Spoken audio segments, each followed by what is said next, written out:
In the gleaming stainless steel heart of Manhattan's most exclusive restaurant, where a single reservation costs more than a month's rent and the waiting list stretches for 6 months, a 3-second act of compassion cost a young immigrant her dream. Ilara, a dishwasher of just 19, dared to add a pinch of a secret spice to a soup meant for a beggar at the back door.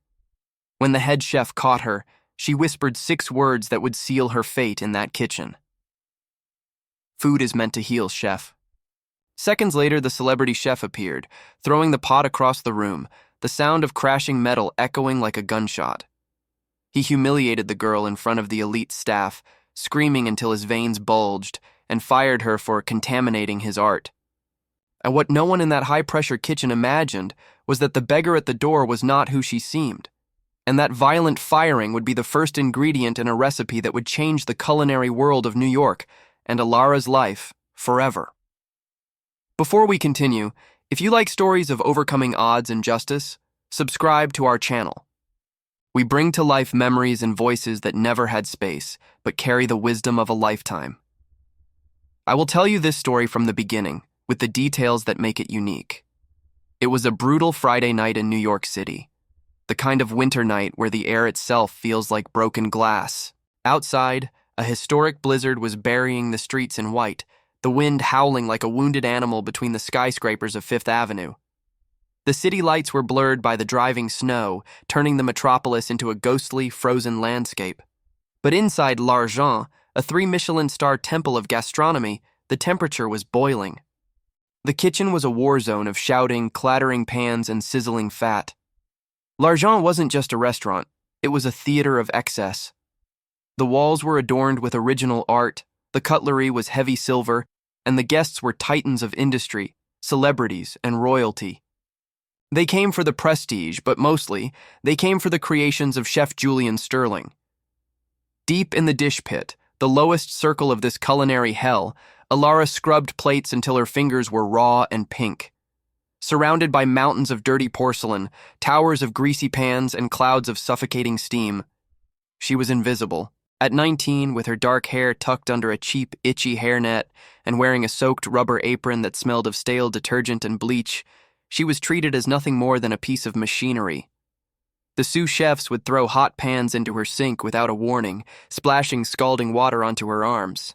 Waiters would scrape leftovers onto her station with a look of disdain. She was the ghost in the machine. But Ilara possessed a gift that none of them, with their culinary degrees and expensive knives, understood. She had the palate. Ilara's story began thousands of miles away, in a small, windswept village high in the Andes Mountains of Peru. She didn't grow up with foie gras or truffles. She grew up with potatoes dug from the earth that morning, with corn that tasted like sunshine, and with herbs that grew wild by the river. Her teacher wasn't a French master. It was her grandmother, Abuela Rosa. Rosa was the village healer and cook. People would come to her not just when they were hungry, but when they were heartbroken, sick, or weary. Ilara remembered sitting on the dirt floor of their kitchen, watching the old woman work. Rosa didn't measure anything. She would close her eyes, smell the steam rising from a clay pot, and know exactly what was missing. "Cooking is not about the tongue, Ilara," she would say, tapping the girl's chest. "It is about the heart. If you are angry, the soup will be bitter. If you are sad, the bread will be heavy. But if you cook with love, you can heal a soul." Ilara came to America alone, escaping poverty, clutching nothing but her grandmother's old wooden spoon, polished smooth by decades of use, and a dream to one day wear a white chef's coat. But New York was harder than the mountains. Without money for culinary school, she took the only job she could find, scrubbing the burnt remnants of other people's glory. The kitchen at L'Argent was run by Chef Julian Sterling. To the public, Julian was a charmer, a genius who graced magazine covers, but inside his kitchen he was a tyrant. Tall, gaunt, with cold blue eyes and a pristine white uniform that never seemed to get dirty, he ruled with psychological terror. He was obsessed with purity and aesthetics. He would use tweezers to place a single microgreen on a plate for 5 minutes, screaming if it was a millimeter off. He treated ingredients with reverence, massaging Wagyu beef, whispering to imported mushrooms, but treated his human staff like garbage. "Perfection is not an option, it is a requirement," he would bellow every night. "We do not feed people here. We offer them an experience. If you want to feed people, go work at a soup kitchen." On that specific Friday, the pressure was higher than usual. A famous food critic from the New York Times was rumored to be in the dining room. Julian was manic. He was throwing away perfectly good food because the color wasn't vibrant enough. He made a sous chef cry because the scallops were seared for 10 seconds too long. Ilara kept her head down, the rhythm of scrubbing becoming a meditative trance. Scrub, rinse, stack, scrub, rinse, stack. But her nose was alive. Even through the smell of dish soap, she could smell everything. She smelled that the burning butter on Station 4 was nutty, not burnt. She smelled that the reduction on Station 2 needed more acid. She bit her tongue. It wasn't her place. Suddenly, a draft of freezing air cut through the humid heat of the kitchen. The heavy steel back door, usually locked tight to keep the secrets in and the world out, creaked open slightly. The blizzard outside was so fierce it had forced the latch. A gust of snow blew in, swirling on the greasy floor tiles. Huddled in the doorframe was a figure that looked like a pile of discarded laundry. It was an elderly woman. She looked ancient, her skin weathered and cracked like dry parchment. She was wrapped in layers of dirty, mismatched rags, her face half hidden by a tattered gray scarf. She was shaking violently, the kind of deep, bone-rattling shiver that signals hypothermia. The busboy nearest the door jumped back. "Hey, you can't be here." The old woman looked up. Her lips were blue. "Please," she croaked, her voice barely audible over the roar of the exhaust fans. "Just some hot water, or broth. Anything warm. I'm fading." The kitchen went silent for a microsecond. Then Chef Julian marched over. He didn't look concerned. He looked offended. He looked at the woman as if she were a cockroach that had crawled onto his pristine plating table. "Get out!" Julian barked, his voice sharp and cruel. "This is a private establishment, not a shelter. You're letting the heat out. You're letting snow into my kitchen. Do you have any idea how much the heating bill is for this place?" "Chef, please," the woman begged, extending a trembling hand wrapped in a fingerless glove. "I haven't eaten in 2 days. The shelters are full because of the storm. I just need a little warmth." Julian sneered. He literally sneered at a dying woman. "Not my problem. We serve paying customers here. If you want food, buy it. If you can't, leave. Close the door." He shouted at the busboy. "Get her out of here before I call the police for trespassing." The busboy, terrified of Julian, moved to shove the door shut. The old woman slumped against the frame, too weak to fight, her eyes closing in defeat.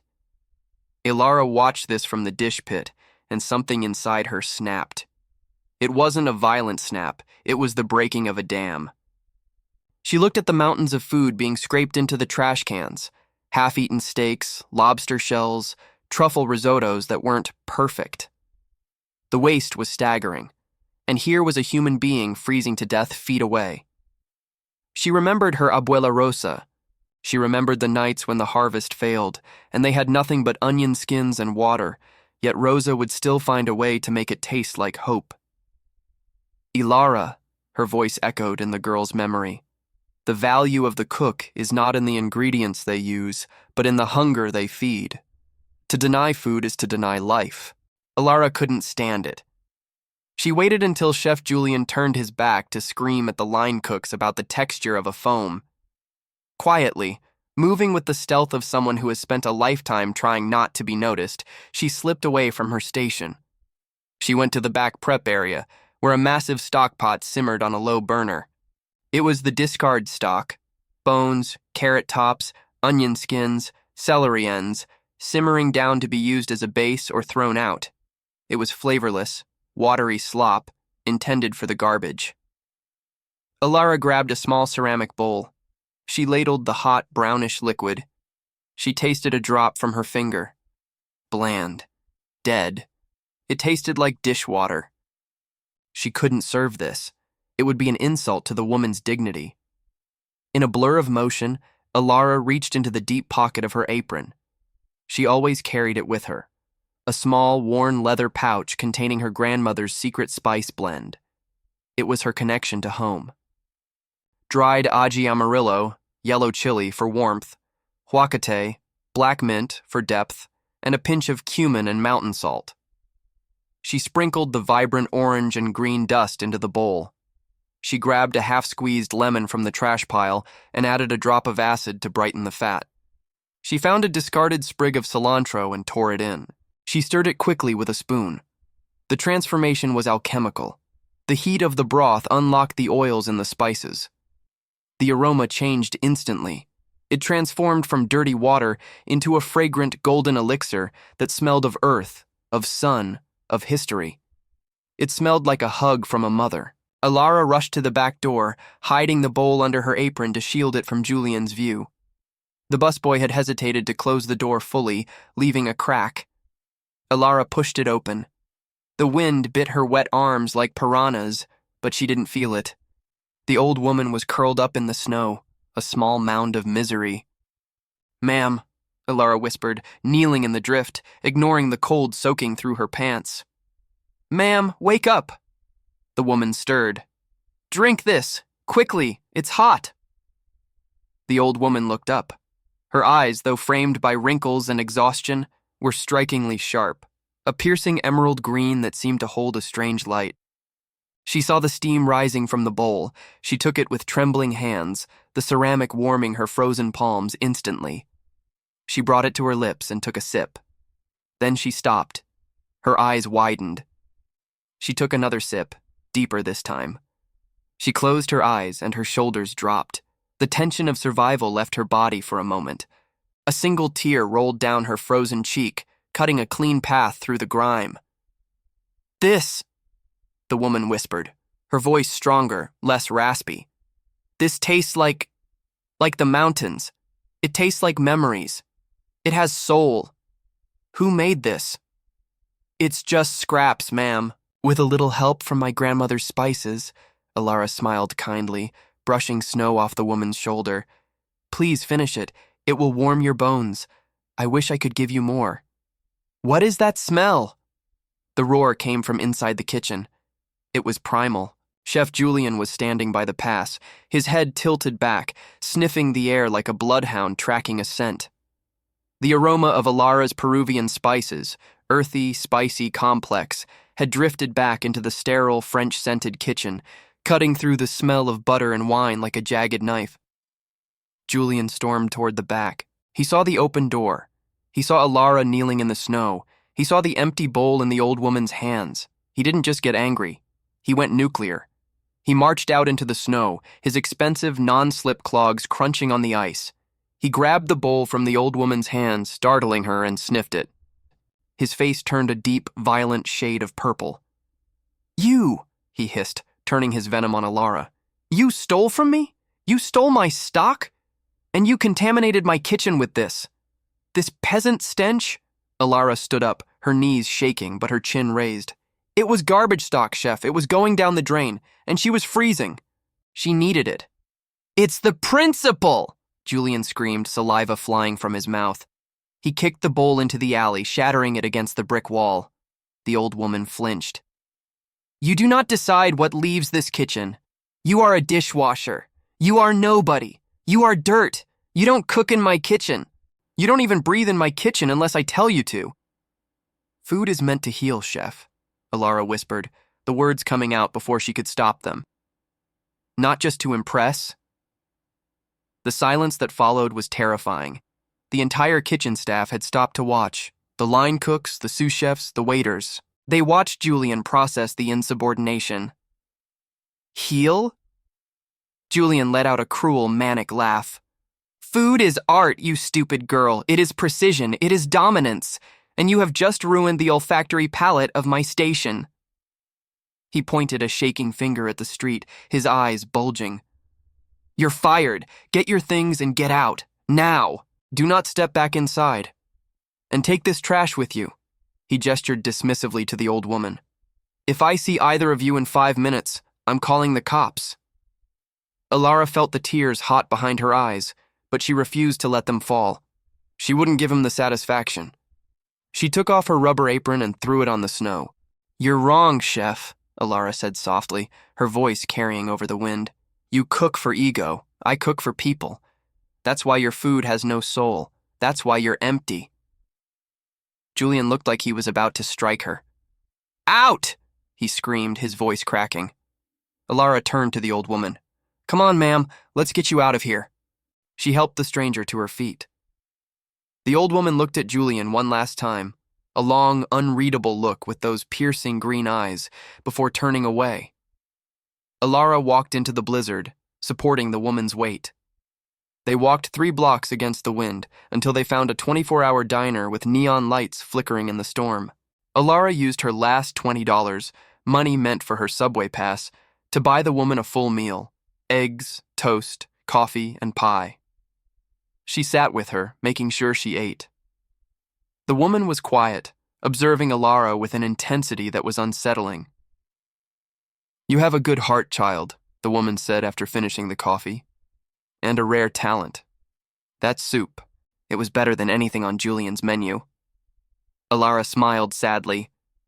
Thank you. But it cost me my job. I don't know what I'm going to do now. Rent is due in 2 days. Do not worry about tomorrow, the woman said mysteriously. The universe balances the scales.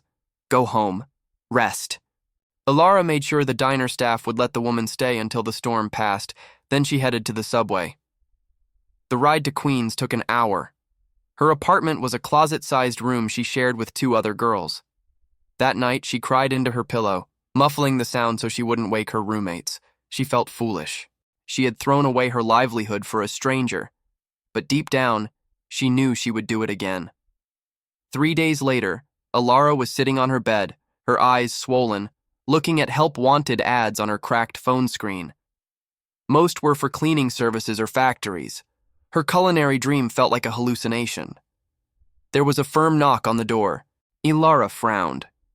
Her roommates were at work. She opened the door to find a man standing in the hallway. He was dressed in a pristine black suit and a chauffeur's cap. He looked completely out of place in the rundown building. Ms. Alara Vance? Yes? Alara clutched her robe tighter. I am here to escort you. Madame Genevieve would like a word with you. I don't know a Genevieve. You must have the wrong apartment. She knows you. The chauffeur smiled politely. She says you made her the best soup she has had in 20 years, and she insists on returning your Tupperware, although it was a ceramic bowl. Alara's heart stopped. The lady from the alley? Please, Ms. Vance, the car is waiting.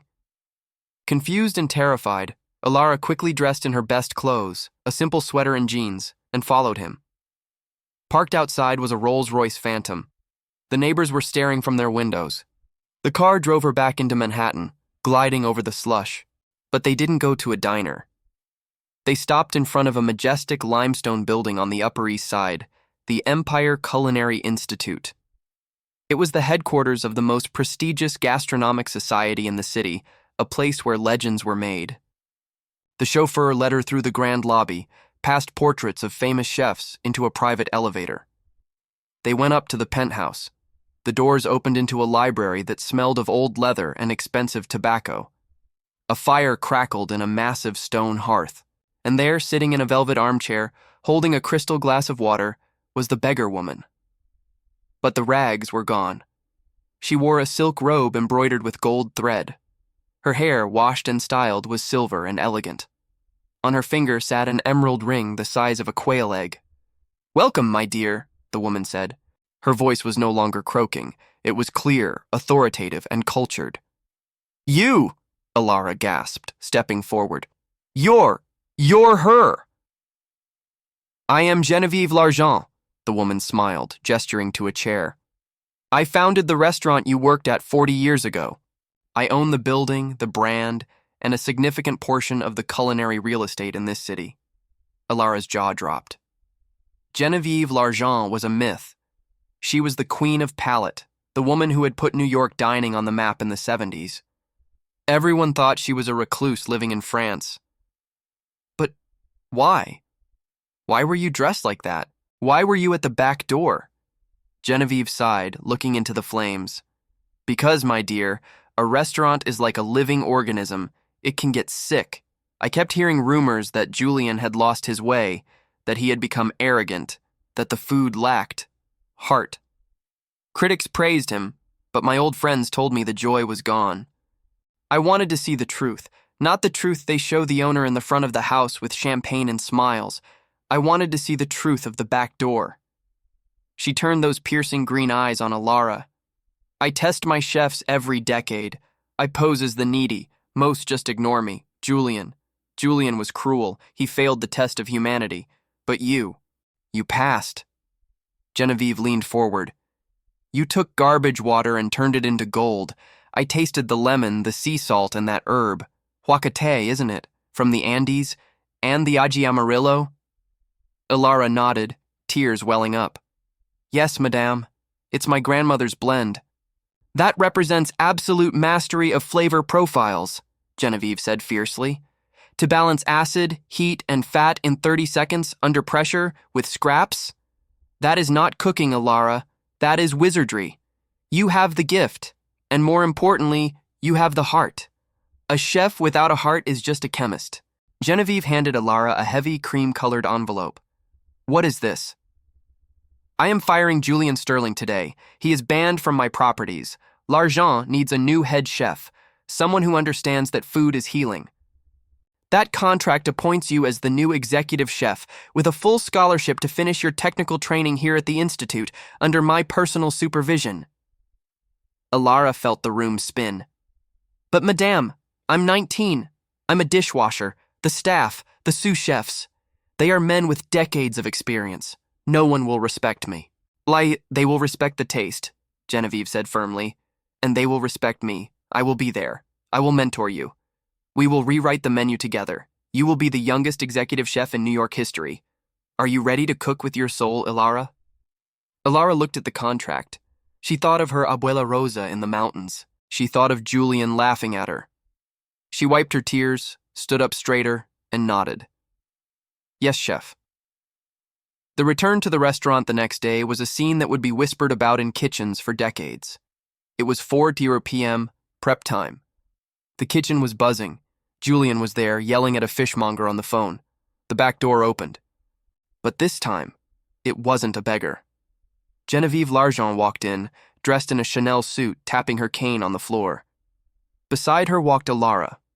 She wasn't wearing a rubber apron. She was wearing a pristine, custom-fitted white chef's coat with her name embroidered in gold thread, Executive Chef Alara Vance. The silence was absolute. You could hear a pin drop. Genevieve? Julian stammered, dropping the phone. He turned pale, looking like he had seen a ghost. I thought you were in Paris. And I thought you were a chef, Julian. Genevieve's voice cut through the room like a freshly sharpened sushi knife. But I was wrong. You are just a bully in a white coat. Madame, I can explain. Julian started to sweat. Explain what? Explain why you threw the founder of this restaurant into the snow? Genevieve stepped closer. Explain why you threw out the only person in this kitchen who knows how to cook with love? She pointed to the door with her cane. Leave, Julian. Take your tweezers, take your ego, and get out of my kitchen. You are finished in this city. Julian looked at Alara, the girl he had called nobody. She stood tall, her hand in her pocket clutching her wooden spoon. She didn't look down. She looked him in the eye. Food is meant to heal, Julian, Genevieve said. Alara is in charge now. Julian looked around for support, but he found none. The staff, the sous chefs he had bullied, the line cooks he had screamed at, the busboys he had ignored, were smiling. One of them started to clap, then another. Soon the entire kitchen was applauding. Julian fled, humiliated, running out the back door he had forced the beggar to use. The transition wasn't easy. There were doubts. But the first night Alara ran the pass, she made a change. She scrapped the foam of nothingness appetizer and replaced it with a refined version of her rescue soup, a golden, spicy, heartwarming broth served in artisan ceramic bowls. It became the signature dish of New York. Critics raved about the bold, honest flavors and the soulful return of L'Argent. Under Alara's leadership, the culture changed. She introduced flavors from her heritage, blending French technique with Peruvian soul. She treated her staff like family. No yelling, no fear, just respect. And every single night, rain or shine, Alara made a special, massive pot of soup. At 11 p.m., the back door would open, not to kick people out, but to welcome them. Food from L'Argent was delivered to the local shelter, personally overseen by the head chef. Alara proved that you don't need expensive ingredients to make a masterpiece. You don't need to scream to be heard. You just need warmth, integrity, and a pinch of love. Genevieve watched from her table in the corner, sipping her wine, knowing her legacy was safe. The girl from the mountains had saved the empire. If this story touched your heart, leave a like and subscribe to the channel. Comment below, which city in the United States would you like to visit? And remember, the good you do today can be the seed of tomorrow's miracle. Until the next story.